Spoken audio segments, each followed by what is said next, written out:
Hi, this is Randy Stone. I cover the Nightbeat for the Chicago Star. Stories start in many different ways. This one began with a brawl in an alley and ended up with a murder that just missed.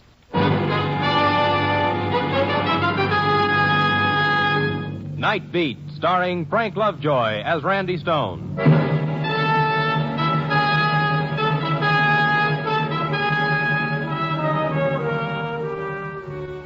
Dayside, a reporter more or less walks in the sun. He talks to people in banks, offices, on street corners, doctors, druggists, housewives, salesmen, ball players. He gets a good look at their faces, and they get a good look at him. But Nightside is different. Stories are different, personnel different. Pugs, gangsters, singers, police, yeah, and lovers.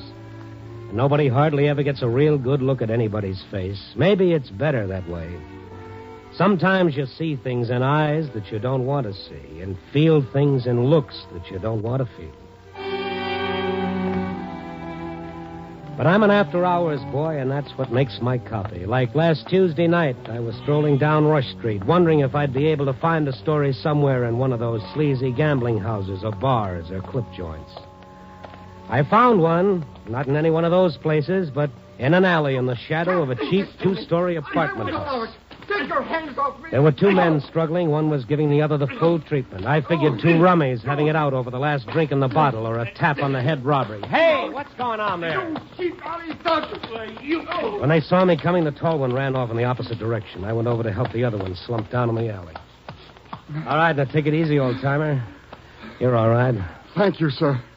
Thank you most kindly. I'm afraid I got the worst of that. I'm afraid you did. You'll need a little first aid. Yes, All right, look, you stay right here. I'll phone the police No, and then... please. I'd rather you wouldn't. This is a private matter, and I don't want the police notified. Now, if you'll just give me a little assistance, I'll thank you for your concern and be on my way. Oh. Well, wherever you're going, mister, you aren't going to be able to get there without help. Maybe I better go with you. That would be most kind of you, sir. I'll put your arm over my shoulder. Yes, I'm indebted to you. I shall see that you are repaid for your efforts on my behalf. Yeah, I know, sure. Sure you will. You'll remember me and your will. Easy now. Your name, sir? Stone, Randy Stone. I'm happy to meet you, Mr. Stone. My name is Noah Arnold. Arnold? Seems to me I should know that name. Well, perhaps you do. Wait a minute. You see, I'm Judge Noah Arnold, Chicago District Court. And he was. As soon as we got out in the street light, I looked him over. I recognized him from pictures I'd seen many times in my own paper. And I'd thought he was some old bum in an alley brawl who didn't want me to call the police because he was afraid he was liable to get himself booked for vagrancy. After all, how often are you going to find a full-fledged judge getting mauled by a hoodlum in an alley? Well, I hailed a cab, took him over to his place on Riverside. We broke out the iodine and gauze compresses and patched him up, and then we broke out some rye. Here you are. Oh, thank you. Well, that's much better. Well, Judge, I guess you live now. Oh, thank you kindly, sir. I suppose I owe you an explanation of what I was doing on Rush Street, Mr. Stone. Now, you don't owe me anything, Judge. I think I should tell you that after the name Stone come two more words, Chicago Star. You're a newspaper reporter? Yes, I'm one of those. When a man in your position takes a beating in a Rush Street alley and doesn't yell coppers, somebody's liable to think it has the makings of a good newspaper story. So if you're trying to keep something to yourself, Judge, I'd better run along and get my ears out of here. Wait, Mr. Stone, wait. You're the man I can talk to, I'm sure. And I must talk to someone. Well, I'll be glad to listen, Judge. Thank you. This whole affair concerns my daughter, Linda. She lives in the Falco Arms. On Rush Street? Yes, it doesn't seem plausible, does it? Oh, not exactly, Judge. The Falco Arms isn't what you'd call a little bit of heaven. Oh, to say the least. Mr. Stone, in the last year, Linda's become interested in the psychological aspects of crime. And she felt that she must reside in an atmosphere such as Rush Street affords, and study firsthand the operations and the lives of some of the criminal elements known to reside there. Mm-hmm. Well, that's certainly the place to write an encyclopedia on the subject. We quarreled when she disclosed her intentions, but Linda's a headstrong girl, and she she moved out of this apartment. And you went down there tonight. To try and persuade her to return home. Mr. Stone, I've practiced law, and I've sat on the bench some 35 years. I'm supposed to know what is right and what is wrong. I even sentence people to punishment according to my convictions. But in my own daughter's case, I'm afraid to pass judgment. Afraid to say what I think. What do you think, Judge? That my daughter is not just objectively interested in crime, but instead that she's had a taste of the gutter, and she likes it. He seemed very old and very tired and very sad, and I wanted to get out of there and not listen to him anymore. He took me to the door, shook my hand weakly, and I was out of the night again. But I couldn't stop thinking about the way the judge had looked at me with helplessness in his eyes, and I couldn't forget the picture I'd seen on his desk. So I dropped by the Falco Arms apartment house on Rush Street to have a look at Linda Arnold. It's a pretty drab place with a pretty colorful landlady. No, she ain't here. She ain't been in here all afternoon and all evening. Everybody around here thinks I run a regular secretarial service. What do you think I do? Keep my eye on everybody every minute they come in and out of the door? I gotta eat and sleep and drink. And good night. I didn't do much good there, so I dropped downstairs at the Falco bar and found myself asking a question of my old friend Al the mixer. 1 beer, 2 bits. Al, ever heard of a girl named Linda Arnold? Linda Arnold? No. She lives upstairs in the Falco Arms. I thought she might drop in here occasionally. In here? Yeah. No. I saw her picture tonight. She'd blonde hair, blue eyes, 23... Or 4, maybe? Yeah. No. Oh, Al. Now, try me another question. Another question like what? Like, does this doll you're asking about travel around with a guy named Rocco Daly? Well, does she? Maybe. Sounds like the dame I see him with. Who's Rocco Daly? A hood with a look, Randy. Slow and sweet when it does the most good. Fast and hard when that does the most good. You know him well? No, just to look at. Uh-huh. Now, the girl, she's swift and soft and listens to him like he was somebody. But she doesn't belong with him, not his kind. I'd like to meet Rocco Daly. I'd like to meet this girl of his. Oh, that's nice. I'll introduce you. Hmm? That's them that just walked in. Over there in the corner having a schlag. Thanks. I'll introduce myself, Al. I remember what I said about him, Randy. Hello, Rocco. How's tricks? I don't know you, Mr. Beat It. Yeah, I don't know you either, but I'd like to. Oh, suppose you tell me why. I'd like to say hello to this pretty girl. Go on, beat it. I'll say hello anyway. Hello, Linda. How are you? Who are you? Do you know this guy, Linda? No, Rocco, I never saw him before in my life. You're telling me the truth, baby? Why, sure. Sure, she's telling you the truth, Rocco. She never saw me in her life, same as you. You never saw me either. My name is Randy Stone. I'm a reporter. Well, blow off. Get lost, scram, drift before I run you through a typewriter full of knuckles. I got friends around here, too, Rocco. The bartender, the owner, those 3 fellows over at that booth. Go on, you bother me. Linda, I'm a friend of your father's. I came here to see you, but it doesn't look like we can do much talking with Junior here around. What about my father? Go on, beat it, Stone.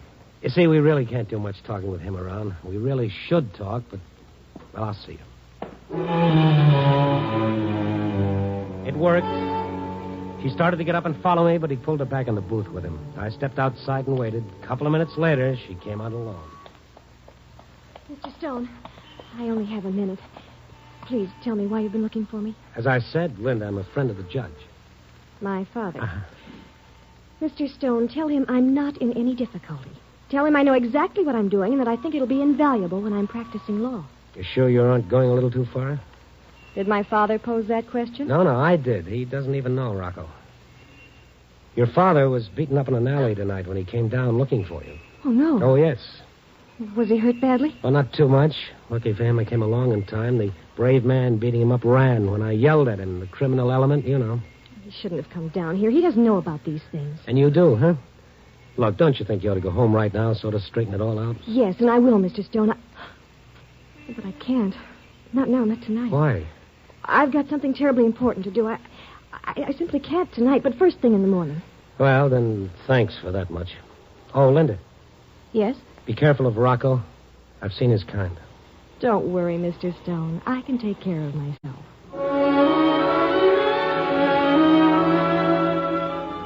4 years of college, 2 years of law school, good clothes, and nice friends don't exactly equip you to handle the Rocco Dailies on this earth. But then who was I to jump in and tell her what I knew about Rocco? About that time, it dawned on me I didn't know anything about him, so I put in a call to find out. The paper called me back 10 minutes later. Got the dope for you, Randy. Shoot. Daly, Rocco Daly, age 29, 14 arrests, 2 convictions, both for burglary. First sentence by Judge Connors, second sentence, Judge Arnold. What was that last name? I said the last time he was sent up, it was Judge Noah Arnold did it. Suddenly, Linda Arnold's association with Rocco Daly took on all sorts of horrible new aspects. You can find them in the dictionary, all under revenge. I didn't like the setup one bit. I grabbed a cab and I headed for her place. She was in this time. Her door was standing wide open. She was sitting on the edge of the sofa in the half-dark, staring out at nothing.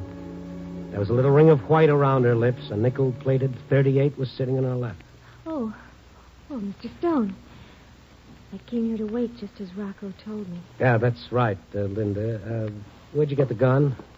Oh, this? Rocco gave it to me. Mm-hmm. Let's see it. Well, why not? That's been fired. Yes. Yes, that's quite right. That's exactly right, Mr. Stone. It's been fired 6 times. Yeah, at who? Where? What's been going on? I'd imagine that my mouth doesn't seem to work right. It doesn't take very long at all. Linda, what are you talking about? They say that you die in the electric chair very fast. I won't mind at all. I won't mind. Now, you listen to me. What is it? What have you done? What are you trying to say? It won't take any time at all. I won't mind it. Are you trying to tell me that you killed somebody tonight? They go off so quickly, so quickly. They're empty all of a sudden. And then you see a man crumple and fall, and you see his blood on the floor, and you see him dead. I wanted to know about crime. Now I know all about it. Mr. Stone, tell me. Am I a good killer? Am I?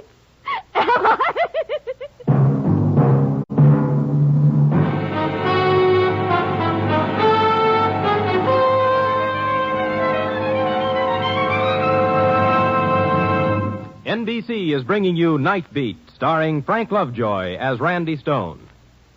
And now back to Nightbeat and Randy Stone. Linda Arnold was too broken up to say anything logical at the moment, so I flagged a cab, put her in it, and told the driver to head for my place. On the way, she said not a word. When we got to my place, I thought the thing to do first was to pour a couple of drinks into her before I started asking questions, and that's just what I did. She was better, but she still had a lost look in her eyes. Stop staring at me. What do you want me to say? Well, anything that'll make sense. I want to help you. I'm sorry I dropped the glass. Well, that's all right. If I'm going to help you, I have to know more than I do. I can't tell it. We'll try. It'll ruin him. His daughter, a common murder. Linda, the more you cry, the more time we're wasting. Come on, please, snap out of it. Oh, it's just that I'm so mixed up. All right, I'll try. Good. Rocco Daly said he was going to pull a burglary. I tried to talk him out of it. I even offered him money if he needed it. But he just laughed. All right, now, wait a minute. Start back further. How'd you ever get tied up with Rocco Daly? Well, my father made arrangements so our college class could visit some prisons. We visited Joliet one afternoon. I started talking with one of the prisoners.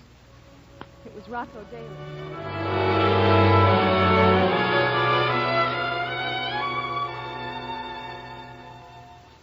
Don't be scared, honey. I won't bite you. I'm not scared. Of course, they got these bars here for a good reason. I'm a dangerous member of society.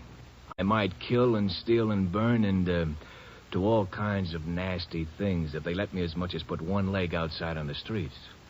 Well, you did do something to get in here, didn't you? Oh, sure. Sure, I was the West End terror. Hey, get your pencil and your notebook out, and I'll tell you all about it.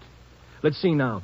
I was born with a silver spoon in my mouth. One my old man stole, of course. I went to the best schools, met the best people, played polo, went yachting, all that stuff. One day, my old man lost everything in the stock market, and I couldn't stand it. Here he was down to his last dollar cigar. And my poor old lady with only one jar of caviar left in the icebox. It was enough to drive any sensitive young man like me to a life of crime.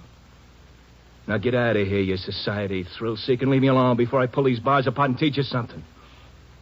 If you wouldn't mind, would you tell me calmly and politely what you did? And how you got here? Calmly and politely. All right, you blue-nosed busybody, I'll tell you. I was born on a bed you wouldn't be found dead in.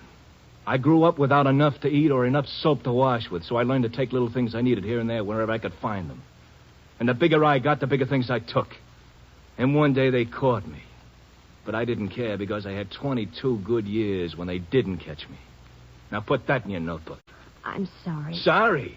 You're about as sorry as the guy who pinched me. All you're looking for is a good story to bring back to your society sisters. Mr. Daly, you've judged me wrong. I'm sincerely interested in criminal problems. You see, my father is a judge. Oh, now, lady, don't I know it? Your father's the man who put me in here. 2 to 5 years. I didn't know. You talk about finding out about crime. Well, you'll never learn anything about it in that gold-plated mansion on Riverside. You got to get down with the people where the pinch is on and find out firsthand. I'd like to. How can I do it? Well, it's easy. I'll be out of here in 4 months, August 1st. And I'll show you enough about crime to fill 50 notebooks like that one. All right, Mr. Daly. I'll meet you at the prison gate, August 1st.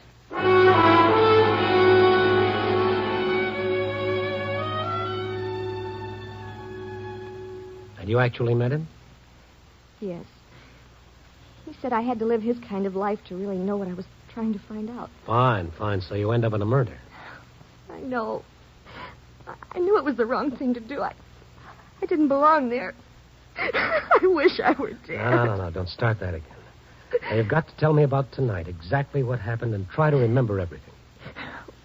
Well, he said he was going to knock over a safe in a warehouse. Which one? The Elliott Transfer Company on Douglas Street. Is that where you shot the man? Yes. He gave me a gun. I was afraid to carry it, but he said it was the only way I could actually get the feeling a criminal has on a job. And you actually let him talk you into this, something that's dangerous? I know it sounds stupid now, but I had to see what it was like. We went in the place.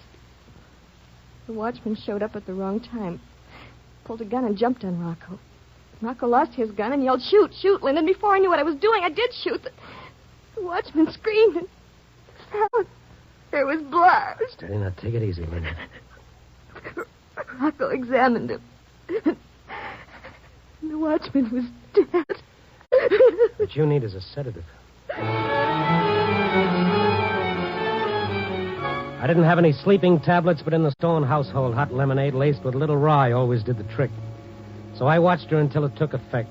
Gradually, she stopped crying and her eyelids slid shut. I went into the living room, closed the door to the bedroom, and called Sergeant Kalski at police headquarters. What's on your mind, Randy? Look, Kalski, you got a homicide report from somewhere down on Douglas Street, the Elliott Transfer Company? No, Randy. We haven't had a homicide report from anywhere tonight. Well, I just got a tip. The watchman was shot there in an attempted safe job. Where'd you get the tip? Well, never mind. Take it for what it's worth. I'll get right on it. Thanks, Randy. Don't thank me. Right then, there was just one thing I wanted to do, find Rocco Daly. If he hadn't already gone into hiding, I thought I had enough friends around Rush Street to help me ferret him out. 1 hour and 2 $5 bills later, I finally picked up a tip that he'd gone into the Red Eagle, a combination pool room and bar. I knew the man who ran it, Biceps Bill Candless, accurately named. Hello, Randy. Hello, Bill. Seen a guy named Rocco Daly around? Yeah, a couple of weeks ago. What? A friend of mine just saw him come in here. I'm a friend of yours, ain't I? You see him anywheres around and about? Well, what about the back room? I tell you, I ain't seen him. Mind if I take a look myself? Yeah. Well, I think I'll take a look anyway. Randy, I'm not used to being called a liar, even by you. I might get so mad as to rap you over the head with this pool cue. Bill, I don't get the pitch. Look, maybe we're friends, but I make my living down here. I got to get along with an awful lot of people. You don't bring me no business. They do. You can look around the hall all you want, but stay out of the back. You're invading my private rights as a citizen. I was more moved by the thickness of his bicep and the size of the pool cue in his hand than by the snatch of civil liberties he threw at me. So I rented a table, played a quiet little game of three-cushion, keeping my eyes open all the while. It was time well spent. 15 minutes later, I was surprised to see a man in a battered hat and a brown trench coat hurry out of the back room. I caught up with him just outside. He might have been a great judge, but he was no actor. Oh, Stone. I knew I made a grievous mistake talking to you earlier tonight. You're just following me looking for a juicy tabloid story. Judge, I wasn't following you. I ran into you by accident. Well, then leave me alone and go on your way. What were you doing in the back room of the Red Eagle? That young man is my business. Good day. No, it isn't. It's liable to become anybody's business. Will you let go of my arm before I call a policeman? Judge, you're in no position to call a policeman. What do you mean by that? What were you and Rocco Daly talking about in the back room? I never heard of a man called Rocco Daly, and I see no reason to answer you. All right, play it stuffy all the way down the line. But I know something you don't, and you're going to have to come clean with me to find it out. What do you know? I know where your daughter is. Let's go someplace private. We did. We went to his house. He was as nervous as a burglar all the way. As soon as we arrived there, he drank a glass of straight scotch, started to cry, and then pulled himself together long enough for me to get something out of him. He said my daughter killed a man tonight. I just couldn't believe it. He said he could hush the whole thing up for $25,000 he'd get out of town. Well, Judge, I'm sorry to say you walked right in one of the best shakedown rackets in the world. I'm surprised at you. Get a rich girl in a killing, make her buy her way out. That's the formula. You should know better. Well, what am I going to do? My reputation, my position, my career will all be destroyed. I think you better worry first about your daughter. Yes, I'll have to hide her somewhere. She's safe where she is. Now, Judge, look at it this way. If there was a murder and Rocco Daly was involved, he wouldn't dare go to the police. He knows what he'd get. Don't have to worry about him turning your daughter in because he goes with her. Judge, if I were you, I'd forget the blackmail. Your job's to worry about your daughter. How can you get her out from under a murder? Who are you phoning? The police. Now, just a minute. I won't... Hold on. I'm not going to tell them a thing. I'm just looking for information. Police headquarters. Sergeant Kalski, please. Just a moment. Sergeant Kolsky. Randy Stone, Sarge. Hey, I've been waiting for you to call. Something's really screwy. You mean a warehouse shooting? Yeah, something happened there, all right, but I don't think it's exactly what you heard it was. Well, what happened? I can't figure it out. There was some shooting, but the bullets were blanks. Yeah? We found the paper wadding all over the place. And the blood. Well, what about it? Well, it was all over the place, too, but it wasn't human blood. It came from an animal. Oh, well, I'll be a... What do you make of it, Randy? What was going on there? I haven't the slightest idea, Kalski. Not the slightest. You'll figure it out. Goodbye. I would have explained the whole thing to Kalski right then, but it seemed to me the judge rated first copy. When I gave him the good news, I thought he was going to collapse from relief. Then I left for my apartment to get Linda. I don't believe you. I don't believe you. It's some psychological trick you're trying to pull on me. It's the truth. The whole thing was staged. It was phony bullets, phony blood, and a couple of phony guys who flim-flammed. Stop it. I'm an adult. I was there. I know what I did. Linda, I'll take you to the police, to the scene of the crime. Prove it if necessary. I want to believe it, but I can't. I saw it. Yeah, well, look, smarter dames than you have been taken in by dumber guys than Rocco Daly. That's right, honey. Rocco. The guy's got it right down the line. Haven't you, nosy? Put the gun down. It might go off. Oh, shut up. Rocco, did I kill that man or didn't I? I said your boyfriend here was right, didn't I? You got to be beat over the head before you understand? You know, for a girl with a college education, you got a brain like a jerk. You never were serious about anything. You were just making a fool out of me all the time. You were making a fool out of yourself. I told you the first day I met you. You were just buying a ticket to the circus. Why don't you put that gun down, Rocco? Shut up, you. But now, honey, you're going to do something for me. What? You're going to see that I get out of the state. Safe. I won't help you again if I never help anybody. Think twice, honey. Think twice. Call up the judge. Tell him to send a car and a little money down here. And tell him it's for you. That you want to go on a vacation. No, I won't. Do it.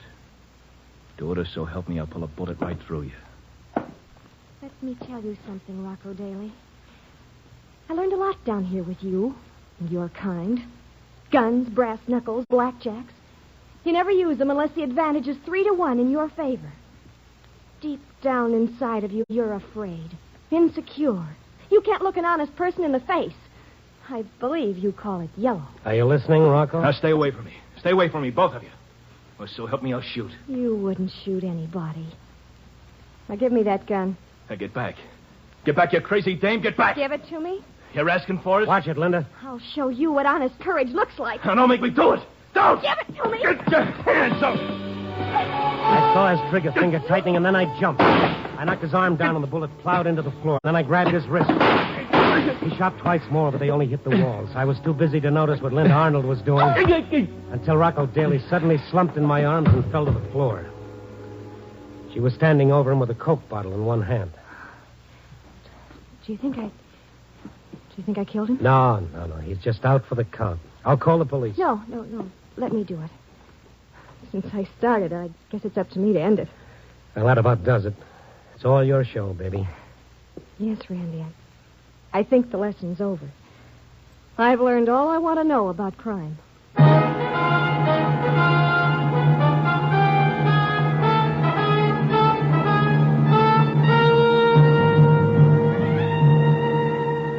Well, it's early morning now, and I hope the right people are all back in the right pigeonholes, and Linda's had her look-see at the other side of the tracks.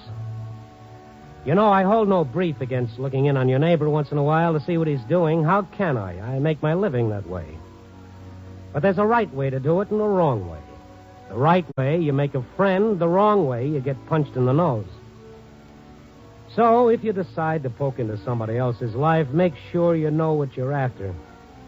Because it's easy to misjudge your neighbor. Particularly since it's an even money bet you don't even understand yourself. Copy, boy.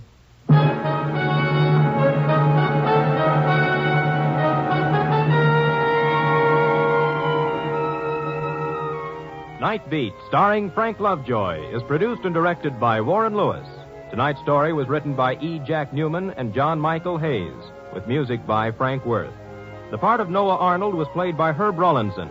Linda was Jane Webb. Others in tonight's cast were Peter Leeds, Lou Krugman, Jay Novello, and Bill Justine. Listen next week at this time and every week as Randy Stone searches through the city for the strange stories waiting for him in the darkness.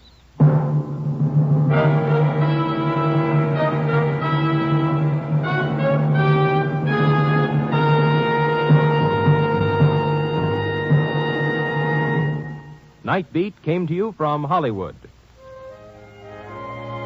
3 chimes mean good times on NBC.